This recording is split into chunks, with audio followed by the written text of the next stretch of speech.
Master മൈൻഡിൻ്റെ online ക്ലാസ്സിലേക്ക് എല്ലാവർക്കും സ്വാഗതം. നമ്മൾ ഇന്ന് നോക്കുന്നത് സുപ്രധാന നിയമങ്ങളിൽ ഏറ്റവും പ്രധാനപ്പെട്ട ഒരു നിയമമായ വിവരാവകാശ നിയമത്തിലെ കുറച്ച് വകുപ്പുകളാണ്. അതായത് PSC പരീക്ഷയ്ക്ക് ഏറ്റവും കൂടുതൽ ചോദ്യങ്ങൾ വന്ന നിയമം ഏതെന്ന് വെച്ചാൽ അത് വിവരാവകാശ നിയമമാണ്. ആ വിവരാവകാശ നിയമത്തിൽ തന്നെ ഇപ്പോൾ PSC വകുപ്പുകൾ ചോദിച്ചു തുടങ്ങിയിട്ടുണ്ട്. അതുകൊണ്ട് ചോദിച്ച ഒരു വകുപ്പുമായി ബന്ധപ്പെട്ട കുറച്ച് വകുപ്പുകളാണ് നമ്മൾ ഇന്ന് ക്ലാസ്സിൽ ചർച്ച ചെയ്യാൻ പോകുന്നത്. അതായത് നിങ്ങൾക്ക് എക്സാമൊക്കെ ഇങ്ങനെ അടുത്തിരിക്കുന്ന സമയത്ത് ഈ വകുപ്പുകൾ ഒന്ന് നോക്കിയിട്ട് പോകുന്നത് നല്ലതായിരിക്കും. കാരണം വകുപ്പുകളിൽ നിന്നും ക്വസ്റ്റ്യൻ ചോദിക്കുന്നുണ്ട്. അപ്പോൾ നമുക്കറിയാം വിവരാവകാശ നിയമം എന്ന് പറഞ്ഞാൽ ജനാധിപത്യത്തിൻ്റെ സൂര്യ തേജസ് എന്നാണ് അറിയപ്പെടുന്നത്. ആ വിവരാവകാശ നിയമം നിലവിൽ വന്നത് 2005 ഒക്ടോബർ 12 ഈ 2005 വിവരാവകാശ നിയമത്തെ ഭേദഗതി ചെയ്ത വർഷം 2019 അതിൻ പ്രകാരം 2019 ഭേദഗതി നിയമം നിലവിൽ വന്നത് എന്നു ചോദിച്ചാൽ 2019 ഒക്ടോബർ 24 ഈ ഭേദഗതി പ്രകാരം ചില വകുപ്പുകളിൽ മാറ്റം വരുത്തി. ആ വകുപ്പുകൾ ഏതൊക്കെയെന്ന് ചോദിച്ചാൽ 13ാമത്തെ വകുപ്പ്, 16ാമത്തെ വകുപ്പ്, 27ാമത്തെ വകുപ്പ്. അപ്പം മാറ്റം വരുത്തിയ വകുപ്പുകളാണ് 13, 16, 27. ഈ വിവരാവകാശ നിയമത്തിലെ അധ്യായങ്ങളെന്നും വകുപ്പുകളെന്നും പട്ടികകളെന്നും 3ആയിട്ട് തരംതിരിച്ചിട്ടുണ്ട്. അപ്പോൾ എത്ര അധ്യായങ്ങളെന്ന് ചോദിച്ചാൽ 6 അധ്യായങ്ങളും, വകുപ്പുകളുടെ എണ്ണം ചോദിച്ചാൽ 31, പട്ടികകളുടെ എണ്ണം ചോദിച്ചാൽ 2 എണ്ണവുമാണ്. മുമ്പത്തെ ഒരു PSC എക്സാമിന് ചോദിച്ചത് വിവരാവകാശ നിയമത്തിലെ പട്ടികകളുടെ എണ്ണമായിരുന്നു. അത് 2. അപ്പോൾ ആ 2 പട്ടികകളും ഒന്ന് കേന്ദ്ര സംസ്ഥാന വിവരാവകാശ കമ്മീഷണർമാരുടെ സത്യപ്രതിജ്ഞയെക്കുറിച്ച് പ്രതിപാദിക്കുന്ന പട്ടികയാണ് 1ാമത്തെ പട്ടിക. അപ്പോൾ 2 പട്ടികകളേ ഉള്ളൂ വിവരാവകാശ നിയമത്തിൽ. ആ വിവരാവകാശ നിയമത്തിലെ 1ാമത്തെ പട്ടിക ചോദിച്ചാൽ സത്യപ്രതിജ്ഞ, വിവരാവകാശ കമ്മീഷണർമാരുടെ കേന്ദ്ര സംസ്ഥാന വിവരാവകാശ കമ്മീഷണർമാരുടെ സത്യപ്രതിജ്ഞയെക്കുറിച്ച് പ്രതിപാദിക്കുന്ന പട്ടികയാണ് 1ാമത്തെ പട്ടിക. അപ്പോൾ 2ാമത്തെ പട്ടിക എന്താണ് പ്രതിപാദിക്കുന്നതെന്ന് ചോദിച്ചാൽ ഏതൊക്കെ സ്ഥാപനങ്ങൾ വിവരങ്ങൾ നിഷേധിക്കുന്നു, ഏതൊക്കെ സ്ഥാപനങ്ങൾ വിവരങ്ങൾ നിഷേധിക്കുന്നു എന്നതിനെക്കുറിച്ചാണ് 2ാമത്തെ പട്ടിക പ്രതിപാദിക്കുന്നത്. അപ്പോൾ ഞാൻ പറഞ്ഞു 6 അധ്യായങ്ങളാണ് വിവരാവകാശ നിയമത്തിലുള്ളത്. അതിൽ 1ാമത്തെ അധ്യായം പ്രാരംഭികം. പ്രാരംഭികം എന്തിനെക്കുറിച്ചാണ് പറയുന്നതെന്ന് ചോദിച്ചാൽ നിർവചനങ്ങൾ. ഈ പ്രാരംഭികത്തിൽ ഉൾപ്പെടുത്തിയിരിക്കുന്നത് നിർവചനങ്ങൾ. അപ്പോൾ 2ാമത്തെ അധ്യായമാണെങ്കിൽ വിവരത്തിനുള്ള അവകാശവും പൊതു അധികാര സ്ഥാനങ്ങളുടെ കർത്തവ്യങ്ങളും. വിവരത്തിനുള്ള അവകാശവും പൊതു അധികാര സ്ഥാനങ്ങളുടെ കർത്തവ്യങ്ങളെയും കുറിച്ചാണ് 2ാമത്തെ അധ്യായം. അടുത്ത 3ാമത്തെ അധ്യായം എന്തിനെക്കുറിച്ച് പ്രതിപാദിക്കുന്നു എന്ന് ചോദിച്ചാൽ കേന്ദ്ര വിവരാവകാശ കമ്മീഷൻ. 4ാമത്തെ അധ്യായം സംസ്ഥാന വിവരാവകാശ കമ്മീഷൻ. 5ാമത്തെ അധ്യായം വിവരാവകാശ കമ്മീഷണർമാരുടെ അധികാരങ്ങളും ചുമതലകളും അപ്പീലുകളും പിഴകളും.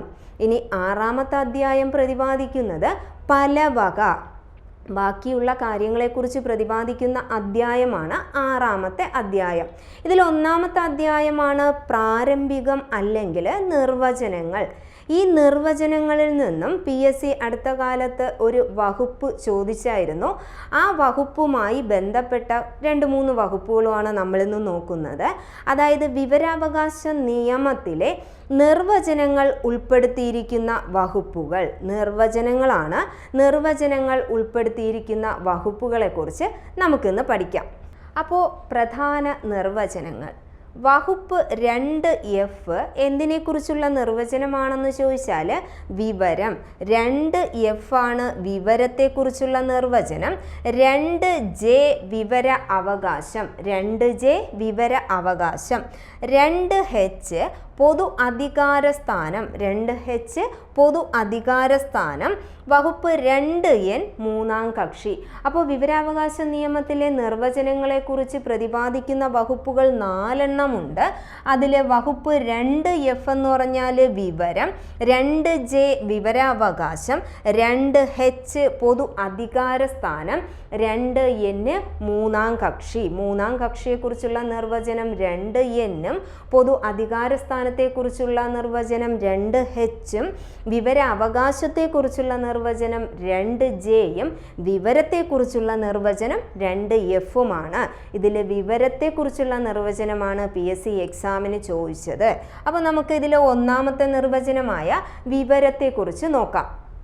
അഭിപ്രായങ്ങളും ഉപദേശങ്ങളും പത്രപ്രസ്താവനകളും ഇലക്ട്രോണിക് റെക്കോർഡുകളും കയ്യെഴുത്തുപ്രതികളും ഭൗതിക രേഖകളും ഡോക്യുമെൻറ്റുകളും അടക്കമുള്ള രേഖകളും പ്രമാണങ്ങളും ഉൾപ്പെടുന്നു.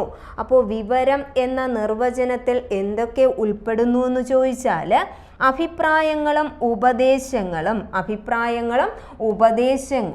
പത്രപ്രസ്താവനകളും ഇലക്ട്രോണിക് റെക്കോർഡുകളും കയ്യെഴുത്തുപ്രതികളും ഭൗതിക രേഖകളും ഡോക്യുമെൻറ്റുകളും അടക്കമുള്ള രേഖകളും പ്രമാണങ്ങളും ഉൾപ്പെടുന്നതാണ് വിവരമെന്ന നിർവചനം. അപ്പോൾ എക്സാമിന് ചോദിച്ച ക്വസ്റ്റ്യൻ ആണ്, വിവരാവകാശ നിയമപ്രകാരം വകുപ്പ് 2F വിവരം എന്ന നിർവചനത്തിൽ താഴെ കൊടുത്തിരിക്കുന്നവയിൽ ഉൾപ്പെടുന്നതേത്? ഒന്നാമത്തെ ഓപ്ഷൻ ആയിരുന്നു ഭൗതിക രേഖകൾ മാത്രം, അടുത്തതായിരുന്നു ഇലക്ട്രോണിക് റെക്കോർഡുകൾ മാത്രം, അടുത്ത ഓപ്ഷൻ ഭൗതിക രേഖകളും ഇലക്ട്രോണിക് റെക്കോർഡുകളും അവയുമായി ബന്ധപ്പെട്ട രേഖകളും. ഇവയെല്ലാം തെറ്റാണ് എന്ന ഓപ്ഷൻ ആയിരുന്നു. അപ്പോൾ അതിൽ ശരി ഭൗതിക രേഖകളും ഇലക്ട്രോണിക് റെക്കോർഡുകളും ഉൾപ്പെടെയുള്ള രേഖകൾ, ആ ഓപ്ഷനായിരുന്നു ശരിയായിട്ടുള്ളത്. അതുകൊണ്ടാണ് നമ്മൾ നിർവചനങ്ങളെക്കുറിച്ചുള്ള ബാക്കി വകുപ്പുകളും കൂടെ നോക്കുന്നത്. അപ്പോൾ 2F ആണ് വിവരം. അഭിപ്രായങ്ങളും ഉപദേശങ്ങളും പത്രപ്രസ്താവനകളും ഇലക്ട്രോണിക് റെക്കോർഡുകളും കയ്യെഴുത്തുപ്രതികളും ഭൗതിക രേഖകളും ഡോക്യുമെൻറ്റുകളും അടക്കമുള്ള രേഖകളും പ്രമാണങ്ങളും ഉൾപ്പെടുന്നതാണ് വിവരമെന്ന നിർവചനം. ഇനി നമ്മൾ രണ്ടാമത് നോക്കുന്നതാണ് വിവരാവകാശം. വിവരാവകാശത്തെക്കുറിച്ച് പ്രതിപാദിക്കുന്ന വകുപ്പ് ചോദിച്ചാൽ അത് 2J ആണ്. വിവരാവകാശത്തെക്കുറിച്ച് പ്രതിപാദിക്കുന്ന വകുപ്പ് ചോദിച്ചാൽ 2J. ഫയലുകളും രജിസ്റ്ററുകളും ഉൾപ്പെടെയുള്ള എല്ലാ രേഖകളുടെയും പരിശോധനയ്ക്കുള്ള അവകാശം. ഫയലുകളും രജിസ്റ്ററുകളും ഉൾപ്പെടെയുള്ള എല്ലാ രേഖകളുടെയും പരിശോധനയ്ക്കുള്ള അവകാശം. അടുത്തത് അവയുടെ പ്രസക്ത ഭാഗങ്ങളോ പകർപ്പുകളോ ലഭിക്കുന്നതിനുള്ള അവകാശം. എന്തൊക്കെയാണ് വിവരാവകാശം എന്ന നിർവചനത്തിൽ ഉൾപ്പെടുത്തിയിരിക്കുന്നതെന്നാണ്. അതായത് ഫയലുകളും രജിസ്റ്ററുകളും ഉൾപ്പെടെയുള്ള എല്ലാ രേഖകളുടെയും പരിശോധനയ്ക്കുള്ള അവകാശം, അവയുടെ പ്രസക്ത ഭാഗങ്ങളോ പകർപ്പുകളോ ലഭിക്കുന്നതിനുള്ള അവകാശം, അവയുടെ കമ്പ്യൂട്ടർ പ്രിൻ്റുകളോ മറ്റ് ഇലക്ട്രോണിക് രൂപത്തിലോ ലഭിക്കുന്നതിനുള്ള അവകാശം. അവയുടെ കമ്പ്യൂട്ടർ പ്രിൻ്റിൻ്റെ രൂപത്തിലോ അല്ലെങ്കിൽ മറ്റ് ഇലക്ട്രോണിക് രൂപത്തിലോ ലഭിക്കുന്നതിനുള്ള അവകാശം. പദാർത്ഥങ്ങളുടെ സാമ്പിളുകൾ ലഭിക്കുന്നതിനുള്ള അവകാശം. കമ്പ്യൂട്ടർ പ്രിൻ്റുകളോ മറ്റ് ഇലക്ട്രോണിക് രൂപത്തിലോ ലഭിക്കുന്നതിനുള്ള അവകാശം. പദാർത്ഥങ്ങളുടെ സാമ്പിളുകൾ ലഭിക്കുന്നതിനുള്ള അവകാശം. അപ്പോൾ 2J ആണ് വിവരാവകാശം എന്ന നിർവചനം. ഏതൊക്കെയാണ് വിവരാവകാശ നിർവചനത്തിൽ ഉൾപ്പെടുത്തിയിരിക്കുന്നതെന്ന് ചോദിച്ചാൽ ഫയലുകളും രജിസ്റ്ററുകളും ഉൾപ്പെടെയുള്ള എല്ലാ രേഖകളുടെയും അവകാശം, അതുപോലെ തന്നെ അവയുടെ പ്രസക്ത ഭാഗങ്ങളോ പകർപ്പുകളോ ലഭിക്കുന്നതിനുള്ള അവകാശം, അതുപോലെ തന്നെ അവയുടെ കമ്പ്യൂട്ടർ പ്രിൻ്റുകളോ മറ്റ് ഇലക്ട്രോണിക് രൂപത്തിലോ ലഭിക്കുന്നതിനുള്ള അവകാശം, പദാർത്ഥങ്ങളുടെ സാമ്പിളുകൾ ലഭിക്കുന്നതിനുള്ള അവകാശം. വിവരാവകാശം എന്ന നിർവചനം വകുപ്പ് 2J ആണ്. ഇനി അടുത്ത് നമ്മൾ നോക്കുന്നതാണ് പൊതു അധികാര സ്ഥാനം. പൊതു അധികാര സ്ഥാനം എന്ന നിർവചനത്തിൽ ഉൾപ്പെടുത്തിയിരിക്കുന്ന വകുപ്പ് ഏതെന്ന് ചോദിച്ചാൽ 2H ആണ്. 2H പൊതു അധികാര സ്ഥാനം. എന്താണ് ഈ പൊതു അധികാര സ്ഥാനം എന്ന നിർവചനം നോക്കാം. ഇന്ത്യൻ ഭരണഘടനാ പ്രകാരമോ അല്ലെങ്കിൽ പാർലമെൻറ്റിൻ്റെയോ നിയമസഭകളുടെയോ നിർമ്മിച്ച നിയമം വഴിയോ, ഇന്ത്യൻ ഭരണഘടനാ പ്രകാരമോ അല്ലെങ്കിൽ പാർലമെൻറ്റുകളോ സംസ്ഥാന നിയമസഭകളോ നിർമ്മിച്ച നിയമം വഴിയോ, സർക്കാർ വിജ്ഞാപനം വഴിയോ, ചില സ്ഥാപനങ്ങളൊക്കെ സർക്കാർ പ്രത്യേക വിജ്ഞാപനം പുറപ്പെടുവിച്ചിട്ട് രൂപീകരിക്കാറുണ്ട്. അങ്ങനെ സർക്കാരിൻ്റെ പ്രത്യേക വിജ്ഞാപനം വഴിയോ രൂപീകരിക്കപ്പെട്ട എല്ലാ സ്ഥാപനങ്ങളെയും പൊതു അധികാര സ്ഥാപനങ്ങൾ എന്ന നിർവചനത്തിൽ ഉൾപ്പെടുത്തിയിരിക്കുന്നു. അപ്പോൾ ഏതൊക്കെയാണ് പൊതു അധികാര സ്ഥാപനങ്ങളെന്ന് ചോദിച്ചാൽ, ഇന്ത്യൻ ഭരണഘടനാ പ്രകാരമോ പാർലമെൻറ്റിൻ്റെയോ നിയമസഭകളുടെയോ നിയമം വഴി നിർമ്മിച്ചതോ സർക്കാർ വിജ്ഞാപനം വഴി രൂപീകരിച്ചതോ ആയ എല്ലാ സ്ഥാപനങ്ങളെയും പൊതു അധികാര സ്ഥാപനങ്ങളെന്ന് അറിയപ്പെടുന്നു. ഇനി അതുപോലെ തന്നെ സർക്കാരിൻ്റെ ഉടമസ്ഥതയിലുള്ളതോ നിയന്ത്രണത്തിലുള്ളതോ സർക്കാരിൽ നിന്നും സഹായം ലഭിക്കുന്നതോ ആയ സർക്കാർ ഇതര സ്ഥാപനങ്ങളെയും പൊതു അധികാര സ്ഥാനമെന്ന നിർവചനത്തിൽ ഉൾപ്പെടുത്തിയിരിക്കുന്നു. എന്തോന്നൊക്കെയാണ് സർക്കാരിൻ്റെ ഉടമസ്ഥതയിലുള്ളതോ അല്ലെങ്കിൽ സർക്കാരിൻ്റെ നിയന്ത്രണത്തിലുള്ളതോ, ഉടമസ്ഥതയിലോ നിയന്ത്രണത്തിലോ ഉള്ളതോ സർക്കാരിൽ നിന്നും സഹായം ലഭിക്കുന്നതോ ആയ സർക്കാർ ഇതര സ്ഥാപനങ്ങളെയും പൊതു അധികാര സ്ഥാനമെന്ന നിർവചനത്തിൽ ഉൾപ്പെടുത്തിയിരിക്കുന്നു.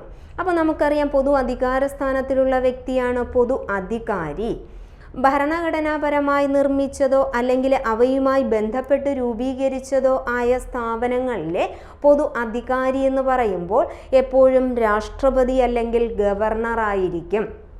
ഭരണഘടനാപരമായോ അല്ലെങ്കിൽ അവയുമായി ബന്ധപ്പെട്ടോ രൂപീകരിച്ച പൊതു അധികാര സ്ഥാനങ്ങളിലെ പൊതു അധികാരി ആരായിരിക്കുമെന്ന് ചോദിച്ചാൽ രാഷ്ട്രപതി അല്ലെങ്കിൽ ഗവർണർ. അതുപോലെ തന്നെ ലോക്സഭയുടെയും നിയമനിർമ്മാണ സഭകളുടെയും പൊതു അധികാരി ആരെന്ന് ചോദിച്ചാൽ അവിടെ സ്പീക്കറായിരിക്കും. രാജ്യസഭയുടെയും നിയമനിർമ്മാണ സമിതികളുടെയും പൊതു അധികാരി ചെയർമാനാണ്. ഇനി സുപ്രീം കോടതിയുടെയും ഹൈക്കോടതിയുടെയും പൊതു അധികാരി ആരെന്ന് വെച്ചാൽ ചീഫ് ജസ്റ്റിസ് ആയിരിക്കും. ഓക്കെ അല്ലേ? അതാണ് പൊതു അധികാര സ്ഥാനം എന്ന നിർവചനം. അതിനെപ്പറ്റി പ്രതിപാദിക്കുന്ന വകുപ്പ് ചോദിച്ചാൽ 2H ആണ്. 2H.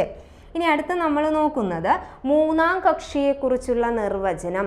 മൂന്നാം കക്ഷിയെക്കുറിച്ച് പ്രതിപാദിക്കുന്ന വകുപ്പ് വേറെയാണ്. അത് എക്സാമുകൾക്ക് PSC പരീക്ഷയ്ക്ക് 2 തവണ എങ്ങാണ്ടോ ചോദിച്ചിരുന്നു. മൂന്നാം കക്ഷിയെക്കുറിച്ച് പ്രതിപാദിക്കുന്ന വകുപ്പ് ചോദിച്ചാൽ 11 എന്നാൽ ഇവിടെ 2N മൂന്നാം കക്ഷിയെക്കുറിച്ചുള്ള നിർവചനമാണ് 2N. മാറിപ്പോവരുത്. മൂന്നാം കക്ഷിയെക്കുറിച്ചുള്ള നിർവചനം: വിവരത്തിനായി അപേക്ഷ നൽകുന്ന പൗരൻ അല്ലാത്ത ആളിനെയാണ് മൂന്നാം കക്ഷി എന്ന് അറിയപ്പെടുന്നത്. വ്യക്തമായിട്ട് മനസ്സിലാക്കണം. എന്തോന്നാണ് വിവരത്തിനായി അപേക്ഷ നൽകുന്ന പൗരൻ അല്ലാത്ത ഒരാൾ? വിവരത്തിനായി അപേക്ഷ നൽകുന്ന പൗരൻ അല്ലാത്ത ഒരാളിനെയാണ് മൂന്നാം കക്ഷിയായി പരിഗണിക്കുന്നത്. അതുപോലെ തന്നെ അതിലൊരു പൊതു അധികാര സ്ഥാനവും ഉൾപ്പെടും. വിവരത്തിനായി അപേക്ഷ നൽകുന്ന വ്യക്തി അല്ലാത്ത ഒരാളും അല്ലെങ്കിൽ അതുപോലെ തന്നെ പൊതു അധികാര സ്ഥാനവും ഈ മൂന്നാം കക്ഷി എന്ന നിർവചനത്തിൽ ഉൾപ്പെടുന്നു. അതായത് നമുക്കറിയാം, വിവരാവകാശ നിയമപ്രകാരം ഒന്നാം കക്ഷി എന്നറിയപ്പെടുന്നത് അപേക്ഷകനാണ്. രണ്ടാം കക്ഷി എന്നറിയപ്പെടുന്നത് പബ്ലിക് ഇൻഫർമേഷൻ ഓഫീസറാണ്. മൂന്നാം കക്ഷി എന്നറിയപ്പെടുന്നത് അപേക്ഷകനല്ലാത്ത മറ്റൊരു വ്യക്തി അല്ലെങ്കിൽ പൊതു അധികാരി. മൂന്നാം കക്ഷി എന്നറിയപ്പെടുന്നത് അപേക്ഷകനല്ലാത്ത മറ്റൊരു വ്യക്തി, അതുപോലെ തന്നെ അല്ലെങ്കിൽ പൊതു അധികാരി. അപ്പോൾ നമ്മളിന്ന് ഡിസ്കസ് ചെയ്തത് നിങ്ങൾക്ക് ഉപകാരമുള്ള ഒരു വകുപ്പാണ്. അതായത് വിവരാവകാശ നിയമത്തിലെ നിർവചനങ്ങളെക്കുറിച്ച് പ്രതിപാദിക്കുന്ന വകുപ്പ്. ഇത് വ്യക്തമായി പഠിച്ചിട്ട് പോകണം. 4 വകുപ്പുകളാണ് നിർവചനങ്ങളെക്കുറിച്ച് പ്രതിപാദിക്കുന്നത്.